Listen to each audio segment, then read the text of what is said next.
बुराई जुर्म को जन्म देती है, लेकिन क्या आपने कभी ऐसा सुना है कि अच्छाई ने जुर्म को शह दी हो? बदकिस्मती से ये सच है। नमस्कार, मैं senior inspector Rajesh Jadhav crime petrol Dastak के आज के इस भाग में आप सबका स्वागत करता हूं। आज मैं आपको एक ऐसी केस के बारे में बताने जा रहा हूं जहां पर मर्डर जिन हालात में हुआ, जिस वजह से हुआ, उन हालात ने एक पुलिस वाला होने के बावजूद मुझे परेशान कर दिया। विक्टिम के लिए सिंपैथी थी, लेकिन उसे सिवाय न्याय दिलवाने के हम कुछ भी नहीं कर सकते थे।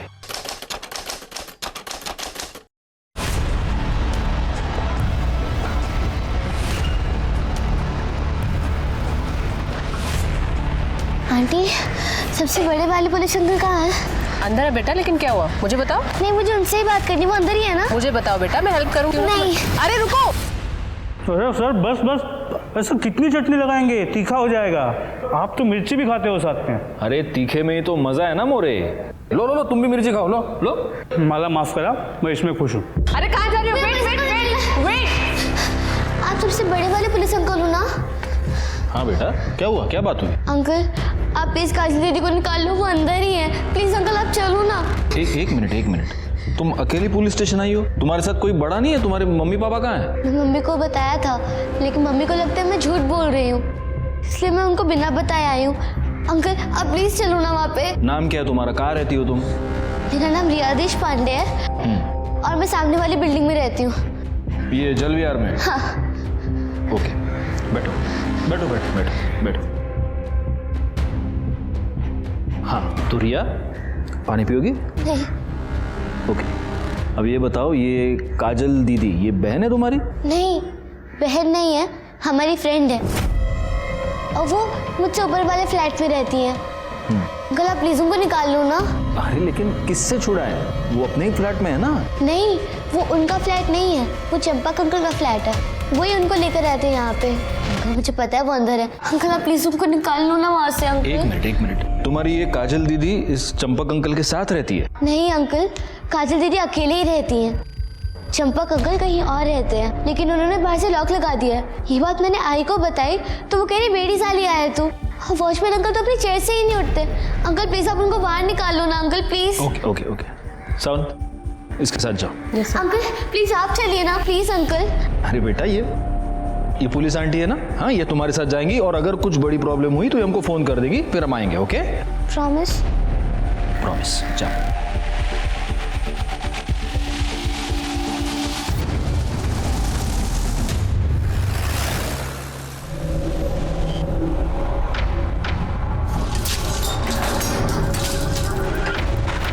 बेटा यहाँ तो ताला लगा है, कोई नहीं है अंदर। आंटी है अंदर, काजल दीदी है। आप लॉक तो खोलिए, मुझे पता है वो अंदर ही होंगी। बेटा, हम ऐसे किसी के घर का ताला नहीं खोल सकते। आप मेरी बात सुनिए ना प्लीज, वो सच्ची में अंदर है, मुझे पता है।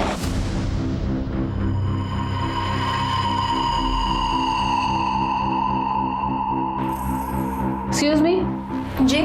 आप इन्हें जानती हैं? जी हाँ, ये चंपक जी का घर है। इनका कोई नंबर वगैरह है आपके पास? जी हाँ, उनका नंबर है मेरे पास। The mobile you are calling is currently switched off. Hello sir, बच्ची सही बोल रही है, यहाँ कुछ ना कुछ तो गड़बड़ जरूर है।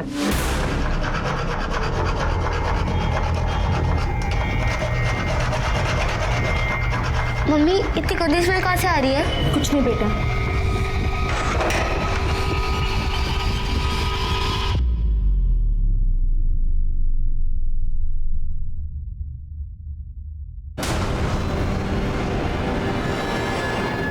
प्लीज बच्ची को बाहर ले जाइए और आप लोग चलिए बाहर। मोरे, पूरा घर ठीक से चेक कर लो। ओ सर, कड़े कोई चोट के निशान है? No sir. कपड़ों की हालत और ये सीमेंट स्टेन्स देखकर लगता है कि इसके साथ हुआ है। सर, जब हम आए तो घर लॉक था, तो मे बी जो ओनर है घर का उसी ने किया होगा। सर, अंदर एक लड़की का आधार कार्ड मिला, इसी का है सर। नाम काजल, बाप का नाम बिरजू यादव। इस पर एड्रेस होगा, इसके घर वालों को इन्फॉर्म करो और उन्हें पुलिस स्टेशन बुला। और इस फ्लैट का ओनर चंपक, क्या चंपक अग्रवाल, उसको भी पुलिस स्टेशन बुला। सर, ये बाकी के कैमरेस क्यों नहीं चल रहे हैं? सर, सोसाइटी में मेंटेनेंस का काम चल रहा है, इसीलिए। ठीक है, 27 तारीख का फुटेज दिखाइए। जी सर।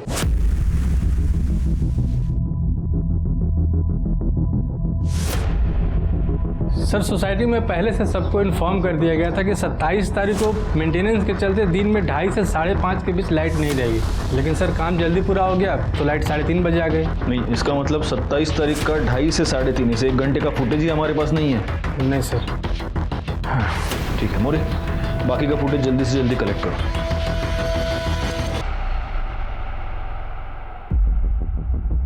रिया, तुम ठीक हो? क्या हम बात कर सकते हैं? जी। मुझे एक बात बताओ, तुम्हारी काजल दीदी को तुम कब से जानती हो? 6 महीने पहले, जब वो हमारी बिल्डिंग में नहीं आई थी।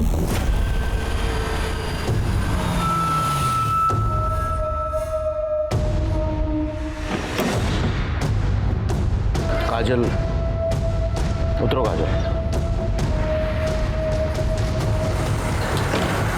चलो।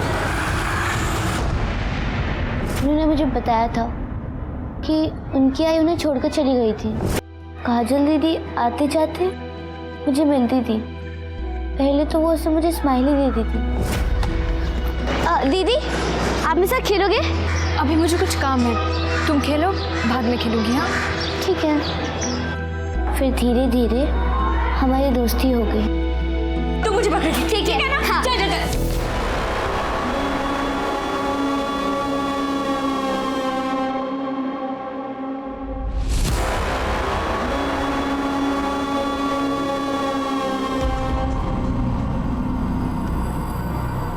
काजल, काजल,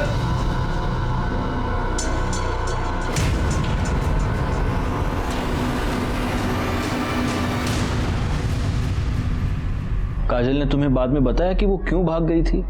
हाँ, क्योंकि वो अपनी मम्मी को बहुत मिस कर रही थी, इसलिए वो अपनी मम्मी से मिलने गई थी। फिर काजल दीदी कभी भी अपने घर नहीं गई। उनका फ्लैट से निकलना भी बंद हो गया।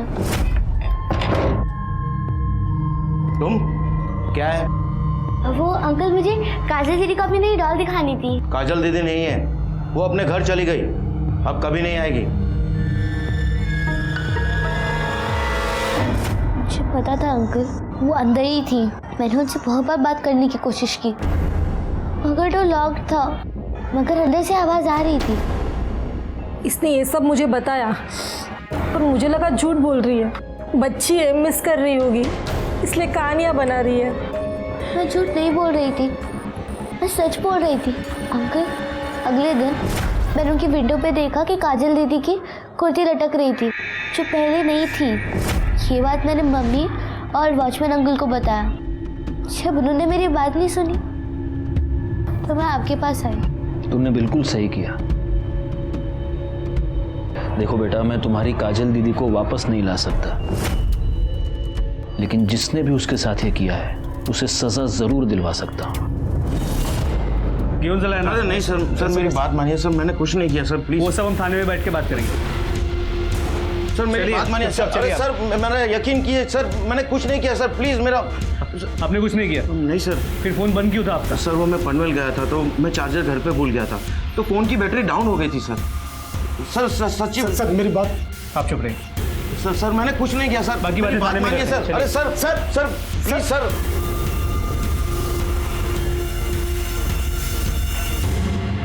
क्या काजल का मर्डर हो गया?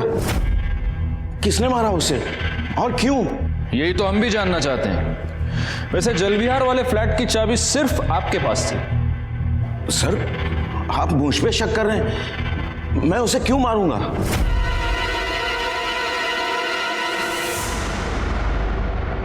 वाह बिरजू, बिना पैसे दिए ही जा रहा है। चंपल सेठ आप? अरे काहे का सेठ? जिसके तेरे जैसे कर्जदार हो उसे कंगाल होने में ज्यादा समय नहीं लगेगा। देख, पहले मेरे 8 लाख रुपया वापस कर, फिर यहां से हिलने की सोचना, क्योंकि बिना पैसे मैं तुझे मरने भी नहीं दूंगा। सेठ जी हम तो बस नई जगह नया काम ढूंढ रहे हैं सेठ जी, ताकि 2 पैसे कमा के आपकी उधारी चुका सके। सेठ जी थोड़ी मोहलत दो ना। मोहलत? अरे बहुत दे दी मोहलत और बहुत कर लिया विश्वास। देख, अब या तो तू मेरे पैसे वापस दे दे या कोई गारंटी। हम तो पहले से ही सब कुछ गिरवी रख चुके हैं सेठ जी। अब हमारे पास कुछ नहीं है सेठ जी। वो तू देख ले, पर आज मैं यहां से हिलने वाला नहीं।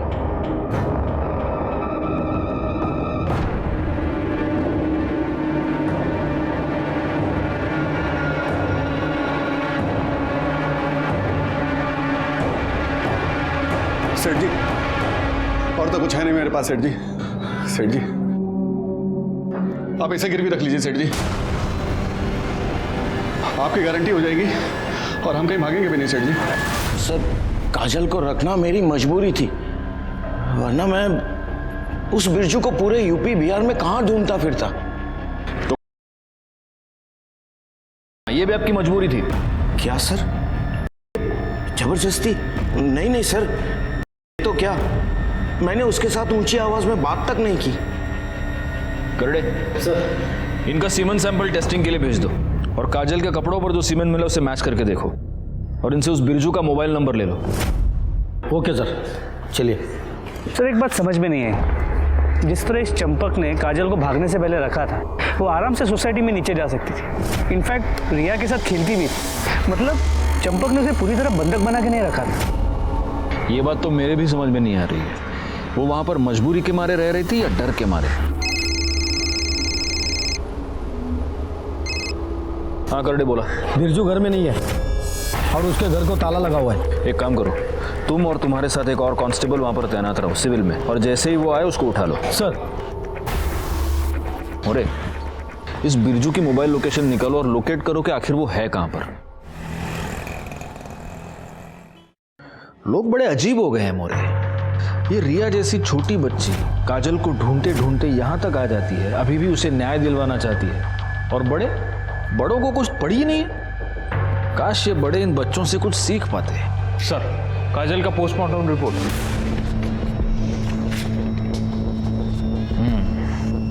मौत का समय दोपहर को 2:30 से 3 के बीच। मौत गला दबाने की वजह से हुई है और वो तो उसकी कपड़ों की हालत से क्लियर था सर। एक और बात है मोरे, जब काजल की मौत हुई तब वो 2 महीने की थी।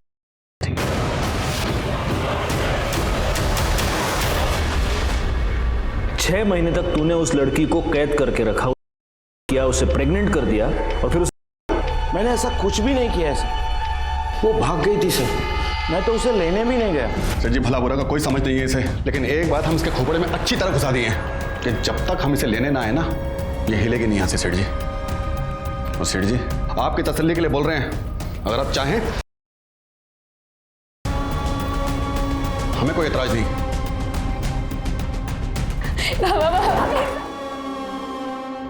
सर काजल के कपड़ों पे मिले सीमेंट स्टेन्स। देखा सर, मैं झूठ नहीं बोल रहा हूँ सर। अब तो आपको प्रूफ भी मिल गया है सर। सर प्लीज प्लीज मुझे जाने दीजिए सर, प्लीज। जाओ। सर आपने इसे जाने क्यों दिया?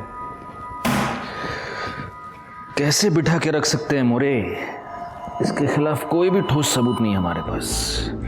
कोर्ट में छूट जाएगा, ना वो उस घर में रहता था, ना उसका सीमेंट मैच हो रहा है। अब बस एक तरीका है, काजल के पेट में जो 2 महीने का बच्चा पल रहा था, अगर उससे इसका डीएनए मैच होता है तभी हम इस पे हाथ डाल सकते हैं। सर उसका डीएनए रिपोर्ट भी जल्दी आ जाए, लेकिन अगर काजल के कपड़ों पे मिला सीमेंट इसका नहीं है तो फिर वो किसका हो सकता है? इस सवाल का जवाब अब एक ही आदमी दे सकता है, बिरजू। जो आदमी पैसे के लिए अपनी बच्ची को गिरवी रख सकता है, वो कुछ भी कर सकता है। क्या हुआ बिरजू का, पता चला? सर अब तक वो घर नहीं लौटा, करडे उसके घर पे नजर रखे हुए हैं।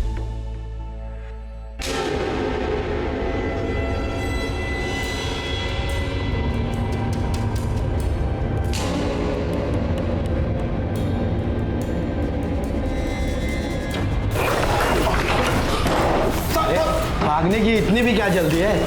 पहले बड़े साहब को तो मिल।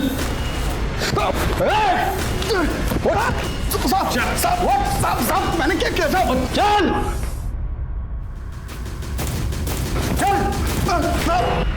सौतेला बाप होने का बहुत अच्छा फर्ज निभाया तो। साहब हम सौतेले सही मगर सगे से भी ज्यादा प्यार किए हैं उसको। उसकी माँ के जाने के बाद भी हम ही देखभाल किए थे साहब उसकी। हाँ, हम जानते हैं कैसे देखभाल किया तूने। चल ये बता, 27 तारीख को दिन में कहाँ था तू? साहब हमेशा की तरह काम की खोज में इधर उधर भटक रहे थे साहब। तो तेरे को जब काम नहीं मिलता तो तू चोरों की तरह अपने ही घर में घुस के आते, या आज कुछ स्पेशल था तेरा? हाँ, बैंक वालों का और चंपक सेठ का कर्जा सर पे चढ़ गया था साहब। बैंक वालों ने तो 1-2 बार हमको पिटवाया भी साहब। हमारी फिराक में रहते हैं, इसीलिए हमको अपने घर में चोरों की तरह जाना पड़ता है साहब। और उधर ये बीवी, ए सोना, किधर है वो? अरे काहे की बीवी साहब, वो तो हमें 6 महीने पहले ही छोड़ के चली गई। कहने को हमारी है, रहती किसी और के साथ है साहब। किसके साथ? वो पता नहीं क्यों? उसके चले जाने के बाद दोबारा उससे मिला नहीं कभी? एक बार घर पे आई थी साहब, मिलने नहीं, झगड़ा करने। मदन के डर से हम अपने ही घर में छुप के रह रहे हैं साहब। और वो चंपक सेठ साहब बिना पैसे दिए वो काजल को नहीं छोड़ेगा साहब। हमारे लिए तो इधर कुआं उधर खाई है साहब, क्या करें हम?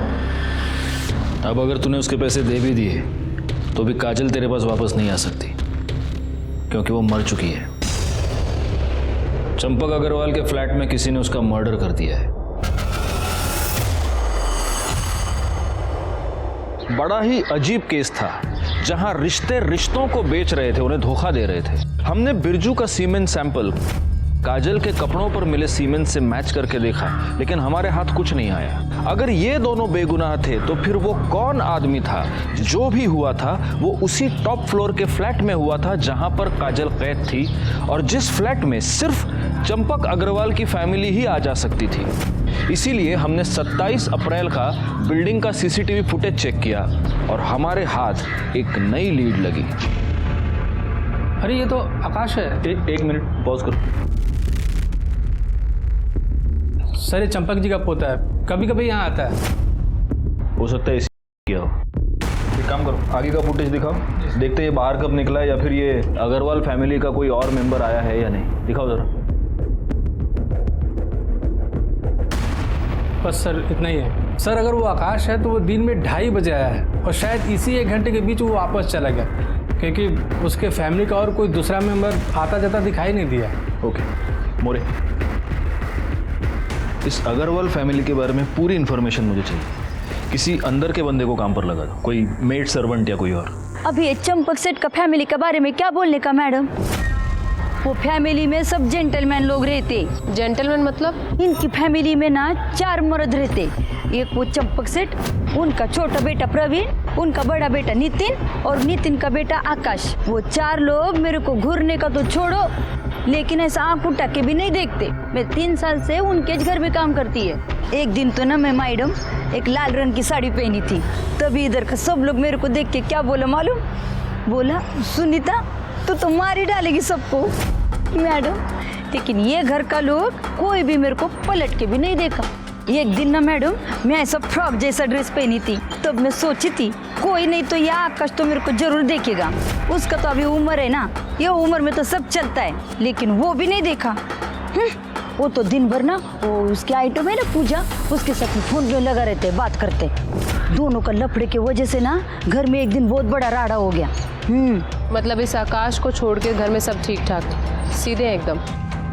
अभी संत आदमी बोले तो नितिन भाऊ वही घर का सब काम काज देखता है, और ये प्रवीण भाऊ वो तो दारू पी के आता है रोज। ये बताइए चंपक अग्रवाल कैसा आदमी है?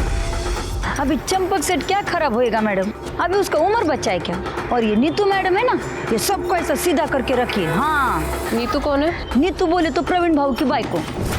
चंपक सेठ और नितिन भाऊ की बाइको तो बहुत पहले गुजर गई मैडम, और ये नीतू मैडम है ना वो ये सबको संभालती है। अब एक नीतू मैडम अकेली औरत है घर में, और उसका भी प्रवीण भाऊ से बहुत राड़ा चलता है। ये लेडीज परफ्यूम की स्मेल तुम्हारी शर्ट से क्या कर रही है? अरे ये तुम्हारा है। मेरा है? मेरा तो नहीं है, मैं इस शेड का परफ्यूम नहीं लगाती हूँ। तो और किसका होगा? मतलब अब तुम घर से बाहर जाके मुंह मारना शुरू कर दिए है ना? यही सब रह गया था। इस तरह से बात मुझसे किया मत करो तुम। बहुत मूर्ख समझ के रखा है मुझे। वो प्रवीण भाऊ को क्या चंपक सेठ को भी किसी लड़की के लिए बहुत सुनाई थी एक बार। अच्छा, इस घर में कोई लड़की भी रहती है? इस घर में नहीं मैडम, वो मालाड वाले घर में है ना, उधर रहती है। ये चंपक सेठ है ना, एक जवान छोकरी को मालाड वाले घर में रखा है। वो लड़की को लेके ना एक दिन बहुत राड़ा हो गया था घर में। तुमने जल विहार वाले घर की चाबियां किसी को दी थी? हाँ प्रवीण लेके गए थे 2-3 बार चाबी तो। क्यों? तुम वहां क्या करने गए थे? बाबा वो मैं सोसाइटी की मेंटेनेंस का बिल भरने गया था और 1-2 बार वो सोसाइटी की मीटिंग थी तो उसलिए गया था, लेकिन मैं फ्लैट पे नहीं गया था, नीचे से वापस आ गया था। तो चाबी क्यों लेके गया था? अरे बाबा वो इसलिए कल को कोई इमरजेंसी पड़ जाए, फ्लैट पे कोई काम आ जाए तो चाबी तो होनी चाहिए ना अपने पास में। पापा अब इतने सवाल क्यों कर रहे हैं? और ऐसा भी क्या हो गया, घर ही तो है हमारा। और वैसे तो आकाश भी लेके गया था एक बार चाबी। आकाश, आकाश बाहर आओ। आकाश, एक मिनट कॉल कर वापस। जी दादाजी। तू अपने पुराने फ्लैट पे गया था? फ्लैट पर? हाँ वो मैं गया था, ऐसे ही उस घर की याद आ रही थी तो सोचा एक बार होकर आ जाऊं। अच्छा, बड़ी याद आ रही थी तुझे। ये बता, काजल के साथ क्या किया? काजल? कौन काजल? अच्छा वो मेड काजल। दादाजी मैं उसके साथ क्या करूंगा, वो वही घर पे थी, मैं तो बस घर देखा और वापस आ गया। मतलब सुनीता के मुताबिक आकाश जल विहार गया था लेकिन उसने काजल के साथ कुछ किया नहीं। Yes sir. सर सुनीता से इन्फॉर्मेशन मिलने के बाद मैं आकाश से मिलने चंपक अग्रवाल के घर भी गई थी, लेकिन वो वहाँ नहीं था। सर नितिन ने बोला कि वो कहीं घूमने गया है, कहाँ गया है, कब आएगा, किसके साथ गया है, कोई इन्फॉर्मेशन नहीं है सर। अच्छा सर उसके कोई दोस्त का नंबर भी नहीं है। मतलब दोस्तों के नंबर नहीं है और आकाश फोन उठा नहीं रहा। जी हमें जैसा दिखाया जा रहा है वैसा है नहीं। Anyway good job Sawan. Okay sir. Okay More एक काम करो, इस आकाश अग्रवाल के नाम का लुकआउट नोटिस निकालो और जब तक वो ना मिले उसकी वो गर्लफ्रेंड पूजा, उससे पूछताछ कर दे। लेकिन सबसे पहले हमें चलकर रिया से बात करनी होगी। आओ रिया, ये चॉकलेट तुम्हारे लिए। अंकल मुझे चॉकलेट नहीं खानी। काजल दीदी को किसने मारा? आपको उनके बारे में पता चला? उसी के लिए हमें तुम्हारी मदद चाहिए। मोरे ये देखो, तुम इसे जानती हो? हाँ, ये आकाश भैया है, चंपक अंकल की ग्रैंड से। अंकल ये भैया बहुत बुरे हैं, ये मुझे बिल्कुल अच्छे नहीं लगते। बुरा है? क्यों बुरा है, क्या किया इसने? एक दिन जब मैं काजल दीदी के साथ खेलने के लिए उनके फ्लैट में गई थी तो मैंने देखा। छोड़ो तुझे? क्यों छोड़ू तुझे मैं? अच्छा आप एक बात बताइए मोरे, ये आकाश के पिता नितिन या फिर इनके भाई प्रवीण, इन दोनों को आपने बाद में कभी आपकी सोसाइटी में देखा है? जी प्रवीण भाऊ को मैंने सोसाइटी मीटिंग में 1-2 बार देखा है, तो नितिन भाऊ को जब से इन लोग शिफ्ट हुए ना 2 साल हो गए, तब से यहाँ नहीं देखा। नितिन भाऊ बहुत अच्छे इंसान है, पर उनका बेटा वो तो एकदम आवारा बन गया है। और ये प्रवीण भाऊ वो तो नितिन भाऊ से एकदम उल्टे, दारू पीना, तमाशा करना, वॉचमैन के साथ मारामारी करना, ये उसका रोज़ का काम है। इसीलिए सोसाइटी में उसकी कंप्लेंट हो गई थी, उसी के बाद चंपक भाऊ ने यहाँ से शिफ्ट कर लिया। ठीक है, हम चलते हैं। रिया, और ये चॉकलेट तुम्हारे लिए। अंकल आप काजल दीदी को जिसने मारा है अपने पकड़ तो लोगे ना? बहुत जल्दी पकड़े। हाँ? क्या सावंत मैडम आपको कुछ सुनाई दिया? No sir. मोरे तुमने सुना कुछ? कुछ सुनाई नहीं दे रहा, वॉल्यूम बढ़ाइए थोड़ा अपना। हाँ चलो बताओ। सर मेरे और आकाश के रिलेशनशिप में कोई कमिटमेंट नहीं था। देखो पूजा, कुछ भी बोलने से पहले जरा सोचना, क्योंकि अगर तुमने झूठ बोला तो सावंत मैडम तुम्हें इतना मारेंगी कि बाद में तुम कुछ भी बोलने के काबिल नहीं रहोगे। जो भी बोलना सच बोलना, ओके? हाँ चलो बोलो, क्या हुआ फ्लैट में? सर उस दिन मैं और आकाश बेडरूम में थे। शर्म नहीं आई तुझे? एक लड़की होके दूसरी लड़की के साथ ऐसा करते हुए? तेरी माँ को बताऊं तेरी हरकत के बारे में? मुझसे गलती हो गई, प्लीज मेरी आई को कुछ मत बोलना। आकाश कहाँ है? सर मुझे नहीं पता आकाश कहाँ है, वो तो मेरा फोन भी पिक नहीं कर रहा है। जल्दी जल्दी आओ। इधर खुदाई का काम करो, थोड़ा पानी का टाकी बनाने का है। आओ, इतना चौको ना करो। हाँ, संभालो, संभाल के जरा।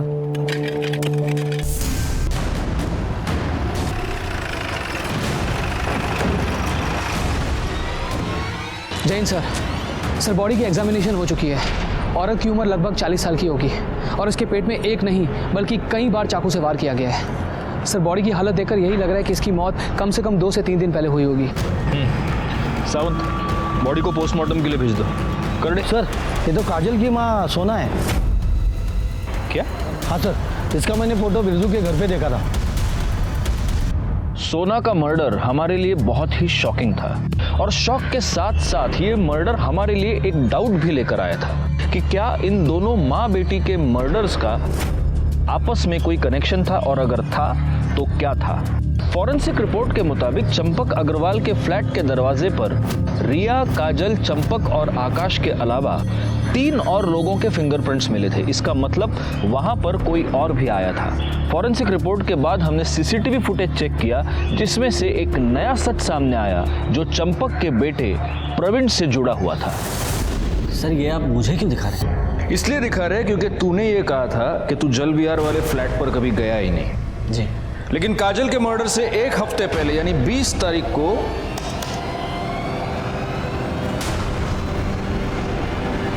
ये तुम ही हो ना?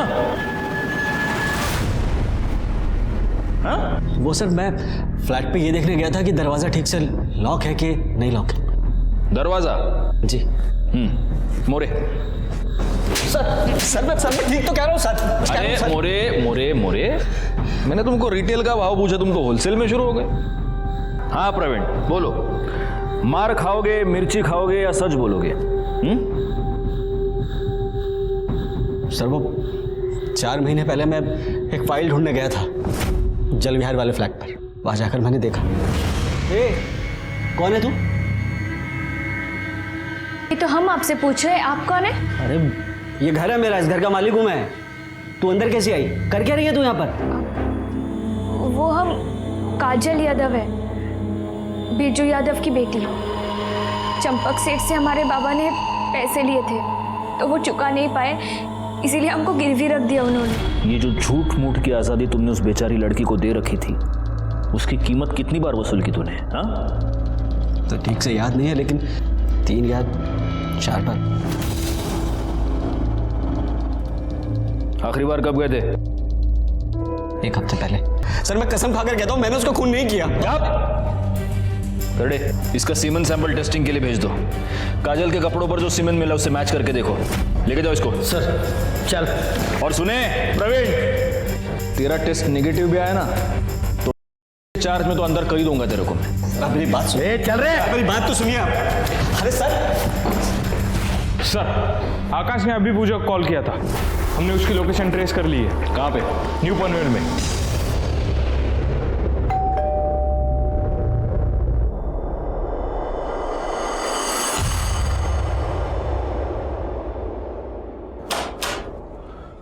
क्या है साहब? वो आपसे कोई मिलने आए। काजल पर कितनी बार तूने? सर 2 बार सर। एक बार पूजा के साथ सर। सॉरी सर, मैंने बहुत ज़्यादा पी रखी थी सर, और उसके बाद पूजा भी अवेलेबल नहीं थी सर, तो मैं वहाँ चला गया।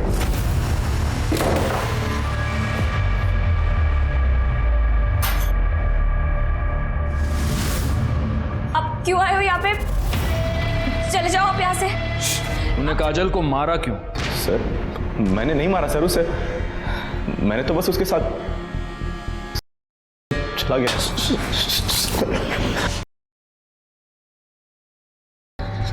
और वो भी 1 बार नहीं 2 बार। मोरे सर, इसका सीमेन और डीएनए भी टेस्टिंग के लिए भेज दो। आणि करडे सर,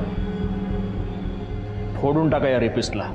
सर, डीएनए रिपोर्ट से यह साबित हो रहा था कि काजल के गर्भ में पलने वाला बच्चा प्रवीण का था और उस पे कपड़ों पर जो सीमेन मिला था वो आकाश का। इससे ये साफ था कि प्रवीण ने काजल को प्रेग्नेंट किया था और मरने से पहले आकाश ने काजल का रेप किया था। लेकिन अभी भी ये साफ तौर पे साबित नहीं हो पा रहा था कि काजल का मर्डर किसने किया, क्योंकि आकाश का अब भी ये कहना था कि उसने काजल को नहीं मारा। दूसरी तरफ सोना की पीएम रिपोर्ट से ये साफ था कि उसकी मौत पेट में चाकू मारने की वजह से हुई थी। और तभी सोना की सीडीआर डिटेल्स हमारे सामने आई। सर, सोना की कॉल रिकॉर्ड के मुताबिक वो एक शंकर राय नाम के आदमी के साथ रेगुलर टच में थी। ये शंकर राय एक हिस्ट्री शीटर है जो चोरी के लिए जेल जा चुका है। ये शंकर राय फिलहाल एक पप्पू नाम के आदमी के साथ रहता है जो चाबी बनाने का काम करता है। अब सर, सबसे इंटरेस्टिंग बात यह है कि 27 अप्रैल को दोपहर 3:37 पे ये शंकर और पप्पू जल विहार बिल्डिंग के सीसीटीवी फुटेज में देखे गए सोसाइटी से बाहर निकल रहे हो 3:37 पे। यानी काजल के मर्डर के बाद उठा लो दोनों को।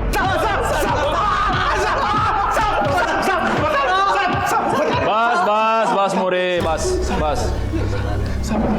हाँ बोलो, 27 तारीख को दोपहर 2 से 4 के बीच जल विहार बिल्डिंग में क्या करने गए थे? साहब, उस दिन हम लोग बिल्डिंग में काजल के लिए गए थे साहब। सुना बिरजू को छोड़कर हम लोग के साथ आई थी साहब। उसने बताया कि उसका पहला पति मदन काजल के लिए उसको बहुत परेशान कर रहा है। उसने बताया कि चंपक सेठ ने उसको घर पे रखा है। वो चाहती थी कि मैं काजल को वहाँ से निकाल कर उसको दे दूँ ताकि वो अपने पति को देखे और छुटकारा पा ले। साहब, ये पप्पू है, चाबी बनाता है साहब, इसकी हेल्प ली थी साहब। वो टॉप फ्लोर था इसलिए जब भी कोई आ रहा था तो हम लोग भाग के छत पे जाके छिप जा रहे थे साहब। कितने बजे घुसे थे बिल्डिंग में? साहब, तकरीबन 2:45 बजे का टाइम था साहब। पप्पू ने बाहर वाले ताले की चाबी बना लिया था, सिर्फ लैच बनाना बाकी था। हम लोग बना रहे थे तभी लगा कि लिफ्ट से कोई आ रहा है साहब। हम लोग भाग के छत पे जाकर छिप गए थे साहब। कौन था? पता नहीं साहब, झटका तो तब लगा जब वो भी आदमी अगर छत पे ही छिप गया और लगभग 10-15 मिनट तो वहीं रहा। क्या किया उसने वहां पर? साहब, किया कुछ नहीं, लेकिन बार बार फ्लैट की तरफ देख रहा था और अचानक नीचे चला गया। हम लोग वहीं रुके, हम लोग देखे कि कोई आने वाला तो नहीं है। जब लगा कि नहीं आने वाला है तो हम लोग भी नीचे गए और जो चाबी बनाया था उसको खोल के अंदर गए। अंदर जाकर देखा तो साहब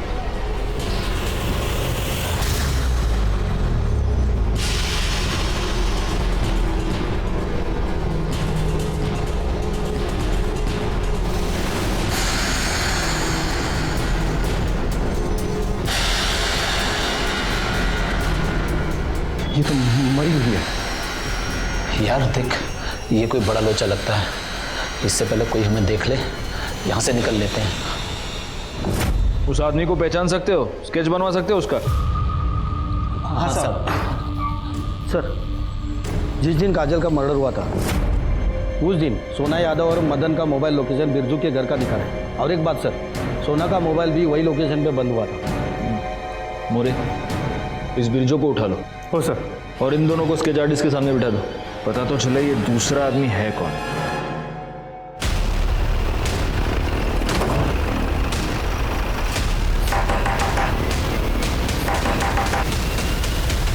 साहब, आप लोग, आपका क्या हमने साहब? सोना को क्यों मारा?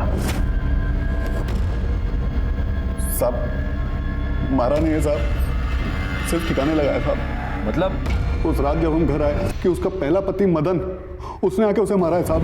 हमको लगा था कि तुम अपनी बिटिया के लिए परेशान हो रहे हो, लेकिन हमें अब पता चल गया है तुम काजल को बेचना चाहते हो, इसीलिए ढूंढ रहे थे ना उसे।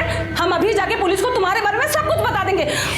सोना मर चुकी थी साहब, और हमारे हाथ में चाकू और कपड़ों पे लगा खून देखकर हम समझ गए थे साहब, कोई भी हमारी बात का यकीन नहीं करेगा कि हमने सोना को नहीं मारा साहब। इसीलिए सोना को ठिकाने लगाने का ठान लिया हम साहब। साहब गलती हो गई साहब, माफ कर दीजिए साहब। साहब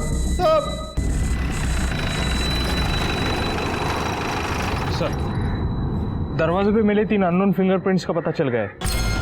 ये शंकर, पप्पू और प्रवीण के। और सर, ये जो स्केच है ये पप्पू और शंकर ने बनवाया है। उठा लो इसको। मैंने ही काजल को मारा है सर। मैं उसी दिन समझ गया था कि कुछ गलत हो रहा है जब पापा ने आकाश से काजल के बारे में बात की और उसने गोलमोल जवाब दिया। इसलिए मैंने उससे अकेले में पूछा तो उसने बताया कि उसी ने काजल का लेकिन उसने मेरी कसम खाई थी कि वो दोबारा ये सब कुछ नहीं करेगा। इसलिए मैंने ये बात किसी को नहीं बताई, लेकिन मैंने उस पर नज़र रखनी शुरू कर दी। आखिरकार वही हुआ जिसका डर था।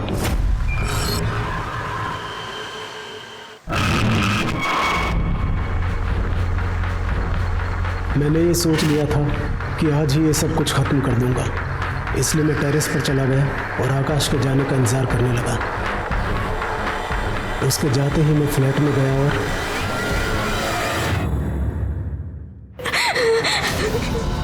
मुझे पता था उस दिन सोसाइटी, इसलिए सीसीटीवी फुटेज में हमें से कोई नहीं दिखाई देगा। Thank you uncle. Thank you तो हमें तुम्हें कहना चाहिए। और तुम्हारी काजल दीदी जहां भी होगी वो बहुत खुश होगी कि उसे तुम्हारी जैसी लॉयल फ्रेंड मिली। तुम बहुत बहादुर हो बेटा, ऐसे ही रहना। Thank you uncle. एक 8 साल की बच्ची की अवेयरनेस की वजह से सारे गुनहगारों को अपने किए की सजा मिल गई। प्रवीण और आकाश को काजल पर के जुर्म में और नितिन को काजल का खून करने के जुर्म में सजा हुई।